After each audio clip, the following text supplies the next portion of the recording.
The title of our discussion today is Did Matabeleland Fight the Wrong Struggle? I'd like you to take time to think about this, because that question lies at the heart of the main discussion that we have today. As you will well agree with me that 42 years since the signing of the historic Lancaster House agreement between ZAPU, ZANU, as well as the British government, of course the Rhodesian front, and the British government, the British government was still part of the conflict in Zimbabwe, right, in the then Rhodesia, taking into account that the British government had refused to endorse or recognize the unilateral declaration of independence by Ian Smith in 1965.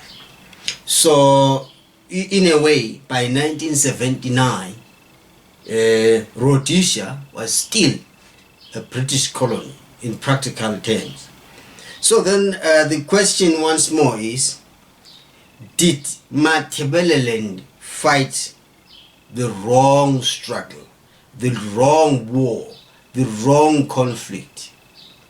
Did Matabeleland have very clear goals and objectives, well aligned with her situation, when she entered the armed struggle in the 1960s? Well, it has been stated that the armed struggle was waged to reclaim land from white colonialists. Now, that's a statement that has been made and echoed in many spheres, that the main cause for the armed struggle was to reclaim the land that the colonialists had taken over from the indigenous people. Now, I hazard to ask whether that statement is true in itself, because if it is, then it raises many other questions related to it.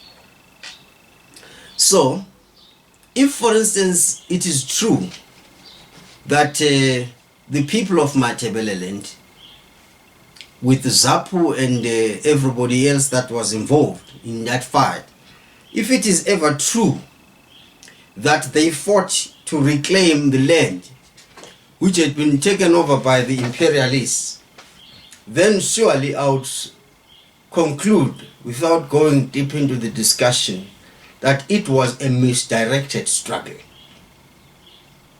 Why do I say that? The discussion that follows will highlight that. So first of all, I would want to understand, we would look at whether it was any struggle to do with land, and then I will go on to look at the concept of sovereignty, and then we'll look at major episodes in the colonial history of Matabeleland, and then we'll ask ourselves a question whether this struggle was indeed appropriate or not, and then we'll ask ourselves questions about the future. What direction should Matabeleland take? Now, having begun by saying that some people have claimed, including Robert Mugabe of course, that the struggle was fought to dislodge the white settlers who had occupied land and so on and so forth. But I would like us to begin by looking at the fact that maybe for Matabeleland and Mashonaland the situations were different, because even the colonization of those two territories happened differently, under different circumstances, and for different reasons. For instance, in 1893-94, Matabeleland did not lose land, but Matabeleland lost sovereignty. We will come back to that issue.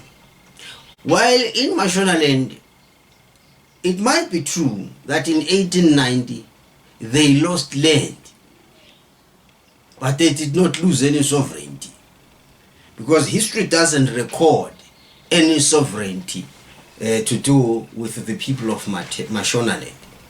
So then, if one group lost land and another one lost sovereignty, it then goes without saying that in pursuing a struggle, in prosecuting a struggle, their goals would have been different. So let's come back to this. If Mashonaland only lost land in 1890, then they were justified in waging a struggle to regain the land, because that's what they lost. They would naturally only seek to regain that which had been taken away from them. But that cannot be true for Matabeleland, which lost sovereignty. Hence, I would then begin to say, if Matabeleland only fought to restore land, then Matabeleland somehow misdirected her energy in that struggle of the 1960s and 1970s, in the sense that Matabeleland was seeking and rather pursuing through the struggle what was less than that which she had lost. Because you see, when I say that the loss of sovereignty was greater in Matabeleland than the loss of the land, I mean precisely this. You see, there's a principle, and it is true. If you engage it, you will find that it is true, that the greater always contains the lesser. In other words, the smaller is an element of the bigger. So Matabeleland lost sovereignty, and therefore the loss of sovereignty, which was the greater, resulted in the loss of land, which was the lesser. Now, what do I mean by this? You see, once Matabele's sovereignty was overthrown, that then enabled the colonial settlers to take over the smaller things. Well, they are integral and very important, but I would say they are smaller in the sense that the Matabele people's ability to defend their land rights, their property rights in the cattle that were confiscated and so on, their competence to defend those property rights was erased and extinguished the moment they lost their sovereignty. So, because they lost sovereignty, it goes without saying that in prosecuting the struggle in the 1960s and 1970s, the focus was on the restoration of sovereignty. If it was not on the restoration of sovereignty, then that energy and effort was misdirected in a way.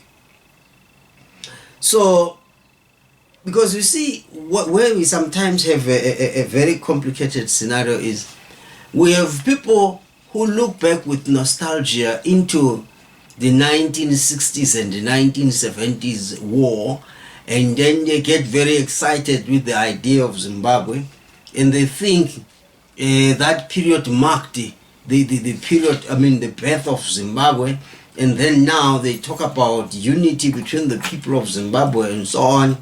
So assuming then that the struggle of the war against the secular regime was primarily meant to restore land rights to the people and nothing more.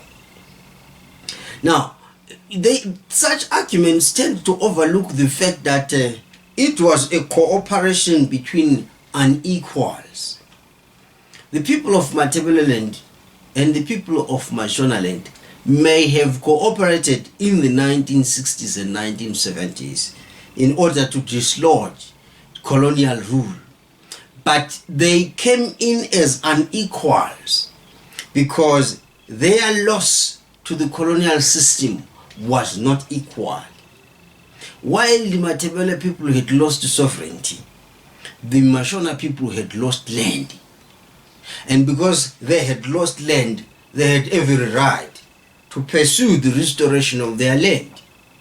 Meanwhile, the Matabele people had a duty to pursue the restoration of land as well as the restoration of sovereignty. So therefore, the cooperation between the people of these subjoining territories in the 1960s and 1970s was circumstantial. It depended on the fact that they both happened to have a common, relatively speaking, a common struggle against an oppressor, though the extent of their losses was never the same.